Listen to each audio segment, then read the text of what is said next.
अस्सलाम वालेकुम, welcome to planet 360 business solutions again. आज की वीडियो में हम डिस्कस करेंगे कि पाकिस्तान स्टॉक एक्सचेंज में शेयर्स के ऊपर जो डिविडेंड आपको मिल रहा होता है उसके ऊपर टैक्सेस का क्या हिसाब है, फाइलर्स और नॉन फाइलर्स के लिए क्या रेट सेम है या नहीं, और अगर सेम नहीं है तो क्या रेट्स हैं। इसके अलावा हम देखेंगे कि आपके नाम पे डिविडेंड के ऊपर टैक्स कौन विद होल्ड करके एफबीआर को जमा करा रहा होता है। इससे जो पिछली वीडियो थी उसमें हमने डिस्कस किया था कि पाकिस्तान स्टॉक एक्सचेंज में कैपिटल गेन टैक्स जो है आपके नाम पे कौन विद होल्ड करके जमा करा रहा होता है। तो इसी तरीके से हम आज की वीडियो में डिविडेंड के हवाले से पढ़ेंगे। तो स्टार्ट करते हैं हम आज की वीडियो, एंड तक देखिएगा, स्किप मत कीजिएगा। चैनल लाजमी सब्सक्राइब कर लें क्योंकि आगे आने वाले दिनों में आपको बहुत सारी इंफॉर्मेटिव वीडियोस जो है वो मिलने वाली हैं। तो हम आज का लेक्चर आगाज करते हैं। डिविडेंड क्या होता है? सबसे पहले हमें ये देखना होगा कि डिविडेंड किसको पे किया जाता है। देखें, कोई भी शेयर होल्डर है किसी भी कंपनी में, तो जब भी उसको कंपनी के प्रॉफिट में, जो कंपनी की अर्निंग्स हैं उसमें, या आप कह लें कि जो कंपनी ने जो प्रॉफिट किया है वो उसके शेयर्स के मुताबिक, उसकी परसेंटेज ऑफ ओनरशिप के मुताबिक जब उसे वो दिया जाता है तो हम उसको डिविडेंड जो है वो कहते हैं। अब कंपनीज जो है वो मेनली तीन तरह की होती हैं। वैसे तो एक चौथी किस्म भी होती है जिसे हम सेक्शन 42 कंपनीज कहते हैं, जिस तरह के एनपीओज। लेकिन ये है कि एनपीओज जो है वो डिविडेंड अनाउंस नहीं कर सकते। बहरहाल वो एक सेपरेट टॉपिक है, वो हम किसी और टाइम उसको डिस्कस करेंगे। लेकिन हम आज मेनली तीन तरह की जो कंपनीज हैं जो कि यूज होती हैं बिजनेस के लिए, हम उसको डिस्कस करेंगे। सबसे पहले देखते हैं कि single member company private limited. इसमें एक शेयर होल्डर होता है, एक से ज्यादा नहीं हो सकते, सिर्फ एक हो सकता है। और फिर हम देखते हैं कि प्राइवेट लिमिटेड कंपनी अगर है तो उसमें कम से कम 2 शेयर होल्डर्स का होना लाजमी है, और मैक्सिमम आप जो है इसमें 50 शेयर होल्डर्स जो है वो रख सकते हैं। तीसरी किस्म की जो कंपनी है उसे हम कहते हैं पब्लिक लिमिटेड कंपनी।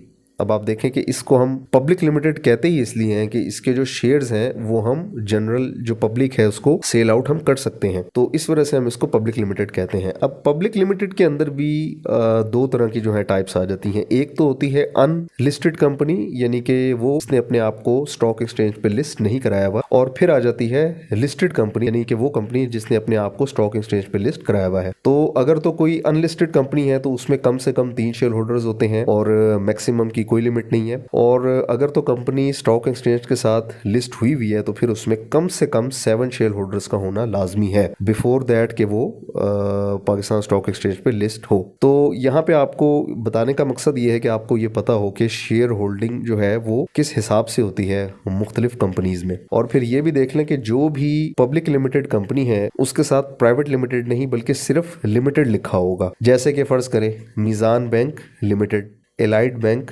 लिमिटेड। अब ये जितनी भी बैंकिंग कंपनीज हैं इनके साथ प्राइवेट लिमिटेड नहीं लिखा हुआ, सिर्फ लिमिटेड लिखा हुआ है, तो आप समझ जाएं कि ये पब्लिक लिमिटेड कंपनीज हैं। तो डिविडेंड अब होता क्या है? देखिए, जब भी कोई भी कंपनी अपने शेयर होल्डर्स को जो है वो कंपनी की अर्निंग्स में से, यानी आप कह लें जो कंपनी का जो प्रॉफिट है वो उसकी शेयर होल्डिंग पैटर्न के मुताबिक जो पे कर रही होती हैं, यानी उसकी परसेंटेज ऑफ ओनरशिप के मुताबिक जो शेयर होल्डर्स को पे कर रही होती हैं, उस अमाउंट को हम कहते हैं कि वो डिविडेंड पे किया गया है। यानी फर्ज करें एक कंपनी है, अगर उसने 100 रुपए का प्रॉफिट किया है तो उसमें अगर 4 शेयर होल्डर्स हैं तो जाहिर है उसमें सबको, और सबकी शेयर होल्डिंग जो है वो सेम है, यानी चारों का शेयर जो है वो इक्वल है, 25% है, तो फिर सबको जो है उसका 25 रुपए जो है वो मिलेगा, सब में डिवाइड हो जाएगा। तो इस वीडियो से आपको ये पता चल जाना चाहिए कि डिविडेंड बेसिकली क्या होता है। इवन आपकी अगर एक सिंगल मेंबर कंपनी है, आप अकेले उसमें मेंबर हैं, तो उस अपनी कंपनी से भी आप जो है वो डिविडेंड अपने आप को पे कर सकते हैं। तो अब हम देखते हैं कि स्टॉक एक्सचेंज में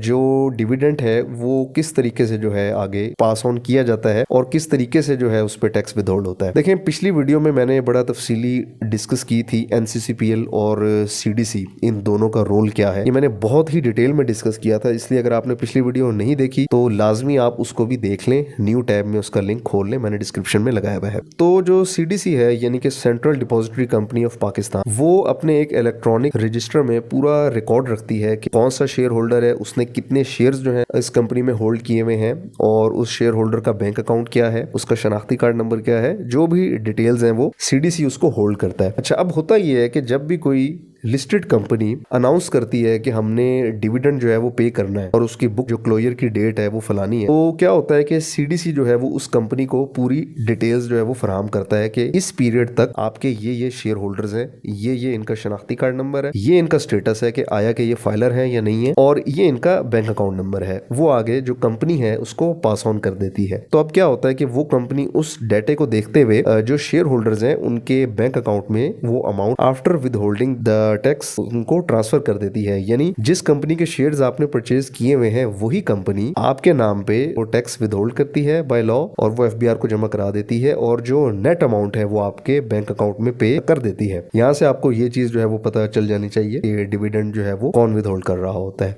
तो अब हम देखते हैं कि डिविडेंड के ऊपर टैक्स कितना है। अगर तो आप फाइलर हैं तो 15% है, अगर नॉन फाइलर हैं तो डबल है यानी कि 30% होगा। जबकि गेन टैक्स जो होता है उसके ऊपर टैक्स के रेट्स जो है वो मुख्तलिफ हैं। उसके ऊपर भी मैं एक बहुत ही डिटेल वीडियो बना चुका हूँ, उस वीडियो का लिंक मैं इस डिस्क्रिप्शन में दे रहा हूँ, तो उसको भी आप लाजमी देख लीजिएगा। अगर आप फाइलर होना चाह रहे हैं, सर्विसेज लेना चाह रही हैं, तो नीचे दिए गए नंबर पर आप हमसे रब्ता कर सकते हैं। चैनल को लाजमी सब्सक्राइब कर दें। Thank you so much. जज़ाकल्लाह।